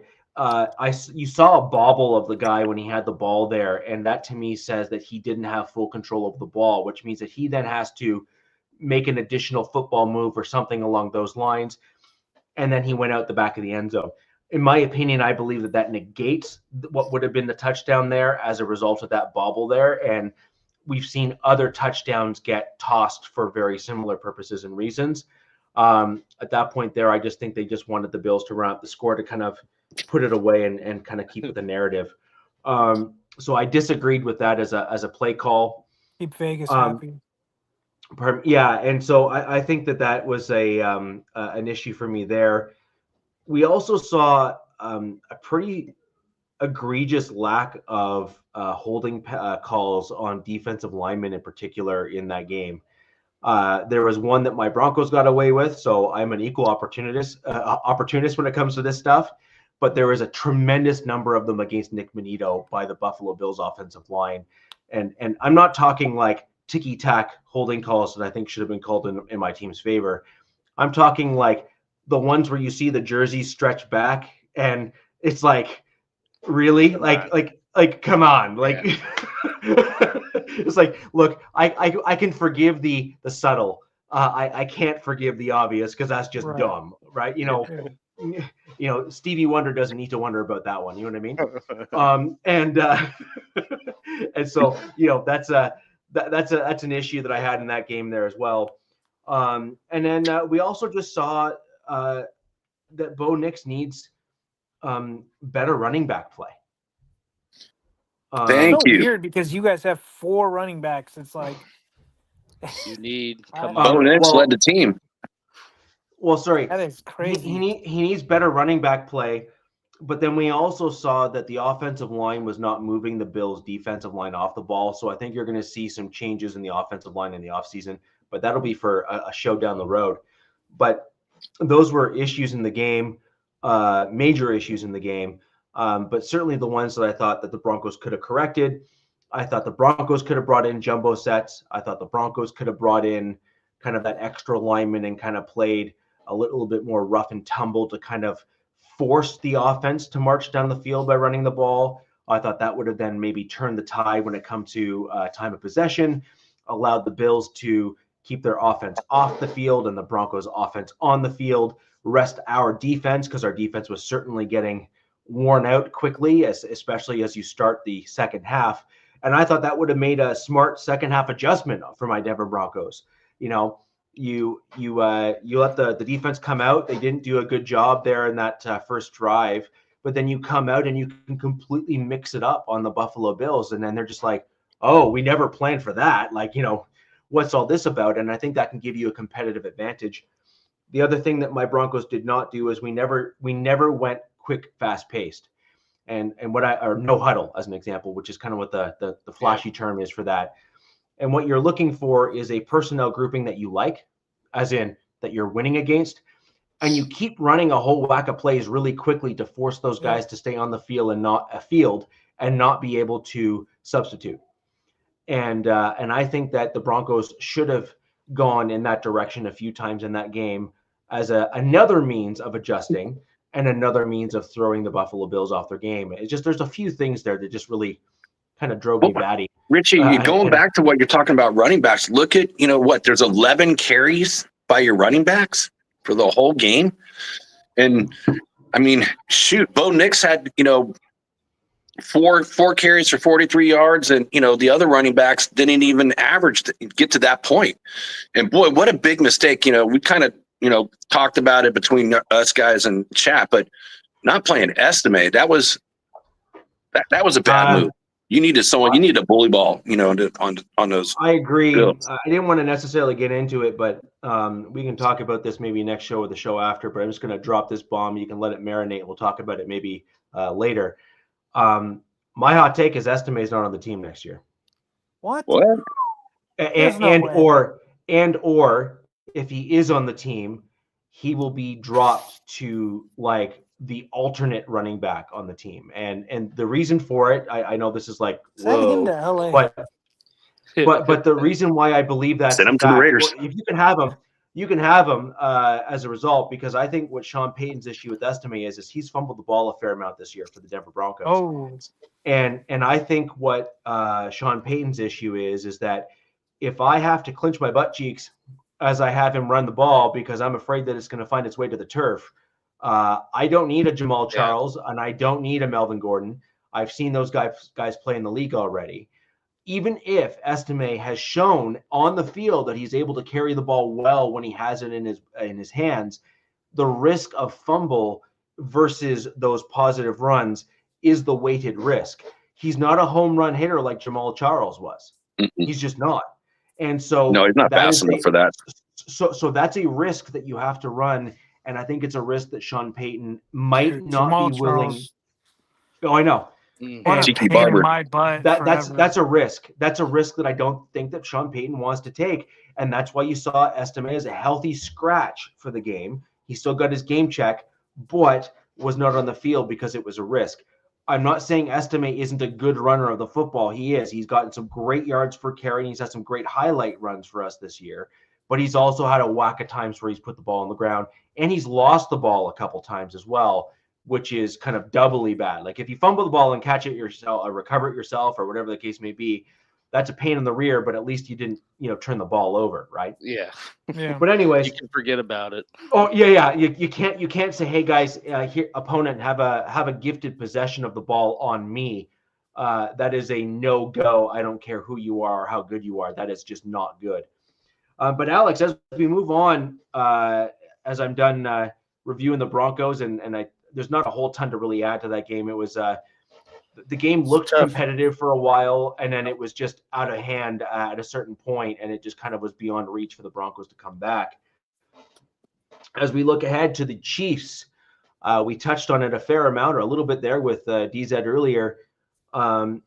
Houston certainly had a pretty solid defensive line, and I think that is something that cannot be overlooked in this game. And for those that are looking at my Broncos win over the Kansas City Chiefs, we played their practice squad effectively. So just the answer is no. Like that is not a good proxy for what you're expecting from the Kansas City Chiefs for Week 18. So put that away and move on. You're going to see the A team now for the Chiefs, and you're going to have an Andy Reid team that is now game plan for the Houston Texans. They had a what if plan as the Chargers were playing the Texans anyway. And this past week, they've just simply been honing in on the details. Oh, yeah, I bet they have. Yeah. So, before I get into the preview for the Texans-Chiefs game, I do have a couple little announcements I wanted to make. First one, with regard to your Broncos-Bills game, the Bills and Josh Allen are everything that the national media and anyone that's not a Chiefs fan want to say the Chiefs are with the refs. And we saw that on full display in that game. And so I don't want to hear it anymore that, the refs are out for the Chiefs when you got a ref going over to Josh Allen after that was brutal. Oh, my God. And saying, sorry, buddy, we'll get him next time. There's AI-generated memes of Mahomes making out with a ref, and we basically saw that in real time for the Bills. So, just wanted to sprinkle that out there as I saw that. I was like, what the hell is this? Alex, you're not wrong. Yeah. And which quarterback gets the most roughing the passers, mostly from flopping or bitching? It's Josh Allen. Okay. So now we got that out there. Which is kind of funny because he's the size of a moose. I know right. Like he's apparently he's got the hip and base stability of paper who mache. gets the least amount of roughing the passers on them? Justin Herbert probably. Yeah, and he's bigger than Josh. That's because he doesn't say anything to the refs. He just takes his lick and gets up.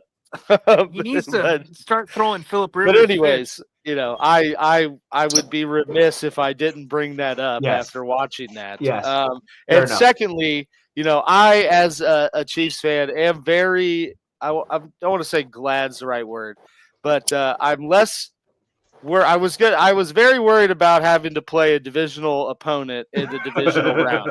So I was like, please God, don't let either Chargers or Broncos win because it'd just be really rough to play a team for the third time. Yeah. It takes kind of the Arrowhead home field advantage component out of it because they already play there once a year. And Alex, when was the last time that happened? It's been sorry, which two teams played that third time? I think it was in our division. It was Chiefs. Yeah, it was Chargers Broncos. What year was that? A while ago, dude. It's almost never that three teams in the same division make it into the playoffs. Okay, so there's one. That's the first bar, and then the next bar is you all have to be within the same. The right ranking and order for Come on, Rick. Right? Did you not listen to anything I just said? Come on. But I'm trying to figure out what year that was. I'm like, anyways, whatever.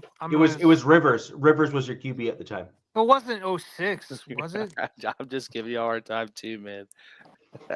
It was a while ago. Let's just put it that way. It was a while ago though. But yeah, I was like, I just really do not feel comfortable about playing an AFC West opponent in this playoff I wish game. we played you guys. Yeah, it would have been fun. It would have been in hindsight, cool. Right? Looking back at this. Here, Robert said 2013. Yeah, I think someone look it up. That sounds right. That's right. I don't even remember. That's probably the last time the Broncos were in the playoffs. No, 2015 would have been. 2013. Thanks, Robert.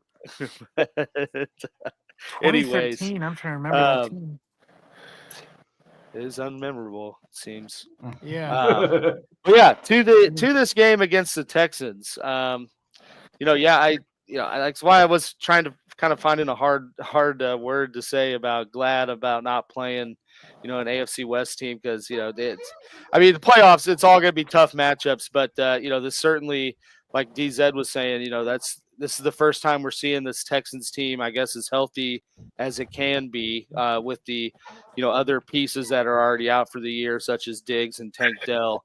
And I will note that Joe Mixon was a limited participant today, so that's definitely something to monitor. Real quick, you're now going to get a team that they got banged up a little bit, so there's another added aspect for you guys going in this game. Yeah, I mean, he was the biggest one. He didn't practice Tuesday, and he was limited today. And they had about 4 other guys that were limited, all kind of scattered across. So definitely something to monitor. Chiefs, in the the other hand, are absolutely healthy. Of course, got completely healthy at the right time. The only person that was limited is McCole Hardman, and he's still working off of coming back from the injured reserve. So outside of that, we see I guess the fruit of the labor, if you will, with resting people, in that they don't have any lingering issues going into the game. So that's always something to feel a little more comfortable about. But yeah, I mean, as far as, preview of this game, like they played week 16. So 4 weeks ago. And, that was a pretty, not a decisive win, but a pretty solid win for the Chiefs. They 27-19. It was never really out of grasp or felt like they were losing the game. It was, really just an all around clean game offensively and defensively. They forced some CJ Stroud turnovers, which proved to be, key moments of that game. And, honestly, that's kind of the blueprint, if you will, for, this game and this matchup and kind of the things you need. Chiefs are currently 10-0 in Arrowhead. They were 8-0 at home this year. So that's something nice to kind of hang your hat on. And, I think it's fitting that they're currently 10-0 at Arrowhead, in the playoffs, considering they're the 10th team to go for the three-peat. So, maybe it's a little sign of the stars aligning or not. But like I said, you got to look kind of to that Week 16 matchup as kind of my keys to the game for the Chiefs being successful. Like that was the blueprint, if you will. They're going to have to, make Stroud uncomfortable and force some turnovers like they did in Week 16 with 2 picks. And, they're going to have to play a clean game offensively. And frankly, that's what we've been seeing from him. Mahomes, for starting the year off, basically giving away a pick a game, if not more, has played, I think, 7+ weeks of turnover free football. That's kind of the big picture of what needs to be done. Defensively speaking, I know I mentioned it already on the show and definitely last week and probably in the past, but the big stat with Houston is they're 6-2 when Joe Mixon rushes for over 100 yards. We saw what he was able to do in the wild card round doing that. They were able to hold him to under 60 in Week 16, which is kind of the that you saw them taking away the run, forced Stroud to try to do other things and created these turnover opportunities. So, the proof's in the pudding right there, in that your goal is under 100 yards. The probability or the stats are in your favor, on getting a favorable outcome. And, the Chiefs defensively are currently second in the league with the least yards per carry allowed to running backs at 2.8. So, big time game for that unit, just the front seven, and you got to have them show up. And, I trust. Did you guys play Baltimore this year by any chance? Week 1, week 2. First week. Won by the toe. Toe tap. The likely? Mm-hmm. Yes. Yeah. Okay. That was where Derrick Henry, they pretty much marched down the field with Derrick Henry and then did not use him the rest of the game. That's impressive. 2.8. Wow. Yeah, they've played some good running teams, and to do that, but that's always kind of been that's Spags' jib a little bit, because he brings pressure at all times from anywhere, and that helps disrupt things, and definitely them getting healthy up front. Going into this, going into Week 18, it was Deshaun Wharton and Chris Jones were dealing with things. They're not dealing with that now. They've got a fully healthy Amenahue back. So you gotta expect that front seven to show up and kind of piggyback off what they did, in Week 16 and capsize the run game a little bit, and that'll help things, in terms of defense. To me, that's really the biggest factor, obviously, because Houston's shown when they can kind of run their offense through the run game, they're gonna have a pretty good time. Their offensive line is banged up, so I expect them to get pressures. This will be kind of the tell-all if they truly were kind of load managing things for the playoffs. To see, Chris Jones only had 5.5 sacks in the year. But he also commands the attention of 2 to 3 linemen at any time. So, it'd be interesting to see how that changes when the lights are brightest. Could be more valuable than the sacks. I mean, honestly, yeah. I mean, like, you look no further than last Super Bowl. He literally forced Brock Purdy to throw an incomplete ball on a crucial 4th down merely because Brock Purdy could tell, oh crap, this guy's going to hit me in a second. Not now. But yeah, so defensively, I mean, that's the biggest thing is to capitalize the run game, and then the biggest matchup's probably going to be McDuffie on Collins. McDuffie is very much taken over the L'Jarius Sneed role, if you will, and traveling with the team's number 1. Yeah. He held Nico Collins to 60 yards on 7 catches in week 16, which that's still a respectable stat line, but given that's what we've seen him do, that they feed Nico. And Tank Dell caught a crucial touchdown in week 16 and got hurt. That's the play he got hurt on, but that kind of made the game interesting, if you will. So it'll be Alex, just in the run game, it just got me thinking to what I've seen this past season is in particular. Speaking of running backs and run games, Derrick Henry, for whatever reason, seems to be like the one running back that is like breaking all molds when it comes to running backs. He's seemingly gotten better as he's gotten older. And it's crazy. It's freaking unreal. Like the dude is, well, first off, he's a defensive end playing running back.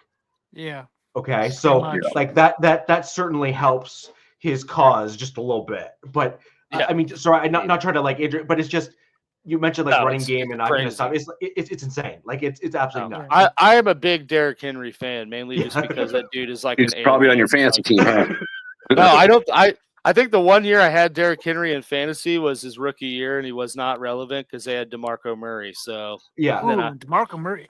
I think what Baltimore's doing is they're using Henry smart. They've been using him really smart throughout the whole season. Like they're not. I think now they're like, okay, now this is when we use you is in the playoffs. Yes. Like we're gonna. No, but he's just like he's a freak, like an absolute. He's a genetic freak. Like someone of his age and his size should be getting hurt, and he's not. Yeah. And he's just running guys over. It's unreal.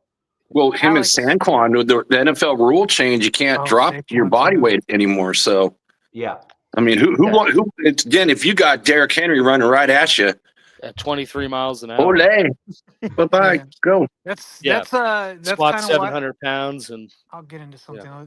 I wanted to go back to Alex real quick with your game going into your game, because you guys just played CJ a few weeks ago. Something that doesn't show up in the stat line when we played him is we could have had shoulda, woulda, coulda, right? We could have had 4 interceptions off CJ. They took one away from Derwin in the end zone, and there was at least 1 or 2 dropped from. I think Dayon would have had another one, or one of our linebackers. So CJ got extremely lucky. So I'm like, I got a feeling that your guys' defense is going to feast on this kid. I mean, especially if you bracket Nico and I mean, who has the other guy? Robert Woods over there. He's not practicing, so it's Mechie and I couldn't even tell you who the number, because they're without Tank Dell and Diggs. So because Robert Woods has not practiced these past 2 days, so I'm sure he'll be fine. He's a vet. He's savvy. He knows what he's doing. But we'll see. But yeah, no, it's big in week 16. They got turnovers, but yeah, defensively, it's really runs their success runs through their run game. So if you can stop that, you're at least going to have a good time on the defensive side of the ball. Offensively speaking, like DZ alluded to, that was like in talking about the wild card game. I mean, that was I think the first time we saw, the full strength of their defense, and their secondary is very real and very spectacular in terms of the talent they have, and that when they had the full healthy pass rush with Will Anderson and Daniil Hunter and Autry and those guys out there, like, I mean, you saw what they were able to do against definitely better tackles than what the Chiefs have. So, the big concerning thing to me is protecting Mahomes and how they react to what they see and watching that wild card tape and, the stunts and different packages that Houston kind of threw at them to throw them off of their assignments and kind of get free runs at the QB. As far as I know, Andy Reid has not made a determination on who the left tackle will be for the game, whether it's Joe Thuney sliding out or DJ Humphries, who did play in like 95% of the snaps in that Broncos Week 18 game, and was a late season signing to try to help bolster some things on the left tackle slot. So, the reason I bring that up is because the Chiefs as a whole took 41 sacks in 2024. 12 and a half of them came directly from the left tackle. So, that will be the biggest decisive factor in, how they move the ball. If it's, like I said, Joe Thuney, who's shown some promise, even though he's an all-pro left guard, or DJ Humphries, they're going to have to counter for whether it be Hunter or Will Anderson out there on them, how they're going to, whether chip or just hope that one of those guys picks up steam a little bit. Houston's going to get theirs, I think. They're going to get some sacks. Like, I think it's inevitable. Like, I mean, we'll see, man. Like, Andy Reid always finds ways to scheme. Patrick Mahomes seems like he always sidesteps and gets that extra 1.5 seconds. There was your guys' last Super Bowl where you had no sacks, right? Was that on Bosa. Yeah. No, your Super Bowl. Yeah. Yeah. Against Nick Bosa. I mean, But so there's something. Houston's edge guys, they're the fastest duo I've seen in the league. They are fast. And it didn't help that our two ends had piss poor games, but they were like, boom, on them. And I've watched Mahomes all season because fantasy, right? I'm like, they're going to be a problem. And like you said, maybe Reed can do something. And your guys' biggest strength is going to be running that ball up the middle. Like that's Pacheco or Hunt. This is going to have to be a big Travis Kelce game because the middle of the field for the Houston's defense is pretty vulnerable when you consider, the edge rush, just great secondary that they have. And so that's kind of why I said it early in my little monologue, if you will. It'll be interesting to see if they truly were load managing or holding things back for the playoffs. Because, I mean, traditionally, up to this point in Kelce's career, you've seen him get guaranteed 12 targets a game. And, that did not happen in during the season. And there were stretches where he damn near was barely on the team from looking at the stat sheet. And so it's crazy. Look at, all your injuries at wide receiver too. So you'd think, almost Kelce would be even more involved. And and the other thing is all those guys are back. So you're going to see this offense with Hollywood Brown and with D-Hop, with Worthy, Justin Watson out there. The only person that's not back is McCole Hardman, and he's a gadget player in the fold as it is. So and basically an alternate on your team. Like he's not. I think it's interesting too. DZ, a little bit ago we talked about Henry. You mentioned the Ravens are using him smart and saved him for the playoffs. And I think it's funny that, the Ravens, like Harbaugh's made comments about that. Josh Allen's made comments about saving things, saving cards for the playoffs. But the only team that hasn't is Kansas City, been openly about saying stuff like that. And you have to think that they were. And so I'm very curious to see just how more explosive, plays but like more explosive plays, especially when you have essentially two worthies out there now and a D-Hop and, hopefully a very healthy Kelce because he didn't, get 12, 15 targets a game. Yeah. So, I mean, it's a big tight end game and a big run game for the Chiefs offensively. And they just have to, and Mahomes has to kind of do what he did in Week 16 and just spread the ball around because there really wasn't. I mean, you saw Worthy had 7 catches, Hollywood had 5, D-Hop had 4, Kelce had 5. Like he spread it around in Week 16, and that's kind of the same flavor, spice, if you will, that he's going to need to throw at him this week. And he just Lassiter, and what's their third guy in Houston? Their other cornerback, Stingley. Lassiter's a rookie. Bullock. Is it Bullock? Murray's their running back. I mean, their linebacker, right? No, he's like a safety. He's a former Chief, see. actually. Oh, Jimmy Ward. They got Jimmy Ward.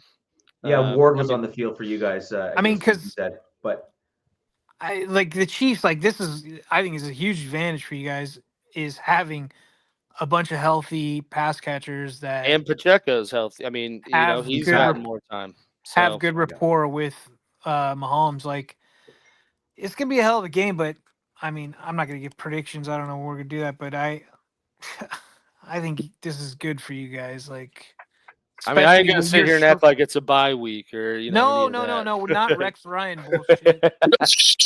No, I mean, I actually see this as a 31-17 Chiefs win.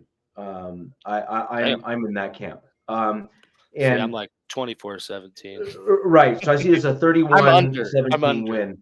But the spread's 8.5. My thought process is for your team, Alex, and curious to see what you think of what I'm saying here, which is I think what you guys are going to do is you're going to run the exact same offensive plays that you have all season with the guys you currently have. Like you were running the same offensive plays with lesser thans earlier in the season. I think you're going to run those same plays back for Houston, but you're going to run them back with Hollywood Brown and right. And so I think that you're going to do that first.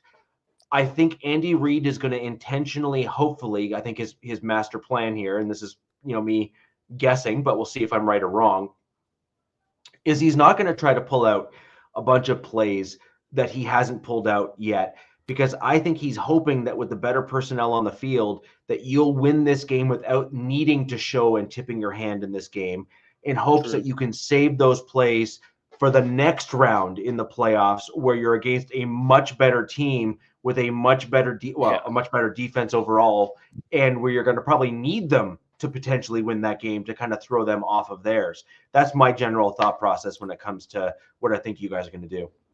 No, yeah, and I don't disagree with that. And I don't necessarily mean like a totally different plays. I just mean, it'll be curious to see if they're more aggressive in pushing the ball downfield and like, I have Worthy and Brown now.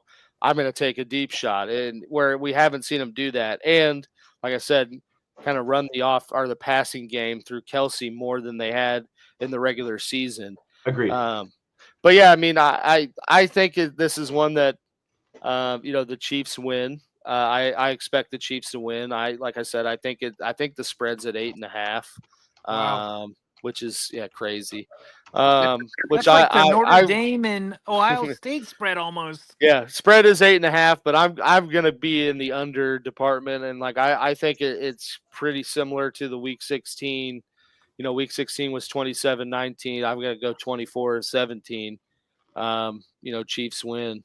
Just because it is playoffs. Like there's no big blowouts. This late. I'm like looking at the weather. Isn't it supposed to be like Arctic temps? It's not going to be warm. I'll say that. Those hits are going to hurt extra more on this one. So I'm like, man, if Pacheco the currents, it's going to be a high of 33 on Saturday. Okay, so it's still going to be kind of warm. Sunny. Kind of warm. Low of 14. Only for Richie. 30 game, so it'll probably be like 30s. I think Monday and Tuesday when it gets really cold. But one thing too with the Chiefs field is like under the grass they have heated like pipes, so it's like the field's super freaking warm. So if you're watching a game and like it's free, you see all this steam just coming from the field. It's because they literally irrigated in heating pipes. I kind of see it the same way you guys are seeing it. I think KC's just going to pretty much have their way with Houston.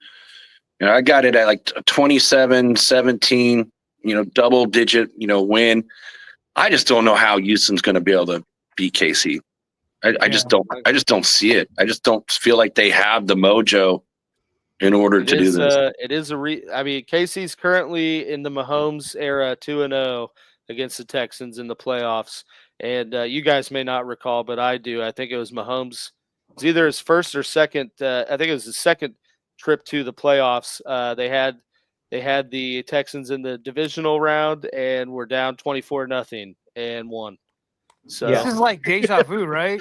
Year 2 yeah. of everything that's going on in the AFC. Or I think this is going to be like 30-20, 30 to like some weird score.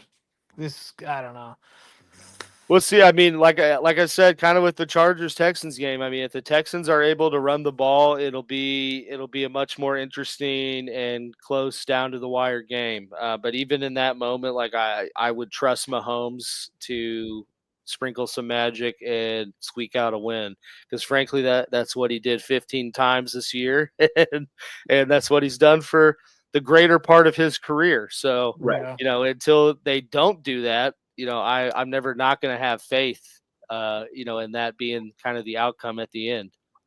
And I think that's totally fair. Until proven otherwise, you expect what's happened thus far, right? And I think that's fully fair. It's just like to say, until one of our teams dethrones the Chiefs, I think it's a fair statement to make that the Chiefs are probably going to win the division again.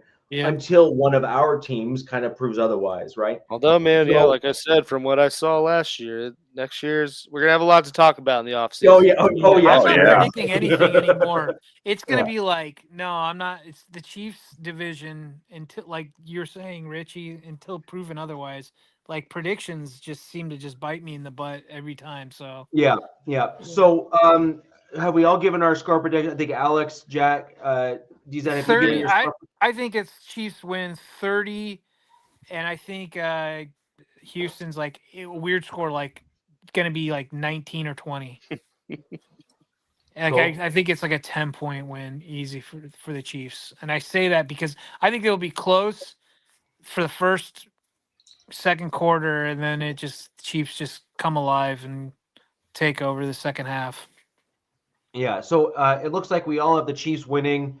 You guys have kind of a little bit just over double digits. I'm a little bit more than that. I like I said, I was 31-17. That's kind of where I was at with it. I just think that this is. I truly just see this game getting totally out of hand for the Texans, because I think one, Spags has a record, and again, until he shows otherwise, I'm just not willing to bet against what he's capable of doing in postseason. I'm just not. So just don't have your kicker bat the ball back to the team. Did you see what he did? No. For the extra point, they blocked the field goal, and the ball's up in the air, and he could catch the ball, but instead of catching it, he swats the ball at the and they pick it up and run it back and score 2 points. I've never seen that happen. I'm like, what the hell just happened? They're That's like, when you know luck's just not on your side. No, I'm like, oh my god, field goal is blocked. Yeah, but that's where you know that's where you know that some of the details aren't being covered, and hopefully they will be in the offseason to kind of cover off the rare moments that almost never happen. But then, of course, when they do, if you don't know them and practice them, they bite you in the rear. That was always the kind of the Patriot way, right? Which is to practice and know the obscure so that you're prepared in like the weirdest spots, and you wonder how they ever knew what to do. And at least one of the players is like, oh no, that was in our playbook. Yeah. Right? It's like freaking weird, right? That every Friday. Yeah, exactly. Didn't Bill Belichick start out as a special teams coach? Oh yeah. Like John Harbaugh? Yeah. Most did. Most Yeah. did. No, he was a defensive guy. I thought he was a special teams coach first. He probably I did. could be wrong. I mean, who knows? I know John Harbaugh was. Harbaugh was for sure. Yeah. But anyways, guys, I think that'll do it for the show tonight. We're going to have an interesting weekend. All eyes on the Chiefs, obviously, within our division to see what they do and if they are able to get themselves on their way to their Can I say something real quick to Jack? Jack, I'm really disappointed in your Raiders for firing Tom Telesco. I think that is really uncool. I'm not. I didn't get a chance to talk about it, but I'm just looking at Ben Johnson right now. I think that plays a part of it. I bet. So we will. Let's go. Let's go. Detroit lose. Yeah. Well, we'll wait and see what happens in terms of this coming weekend. All eyes will be on the Chiefs for the show. We'll cover that again next week in terms of what we saw from the Chiefs and what we think they need to do if they are going to continue on, assuming they do win. And guys, until next week, where the West Side is the best side. Peace. Fast lane when I pass in the street, bag of money in the passenger seat. Simcoe's been asking for me on the road from the west to the east. Way up, I might never come down, cause the coast's racking up the flame out.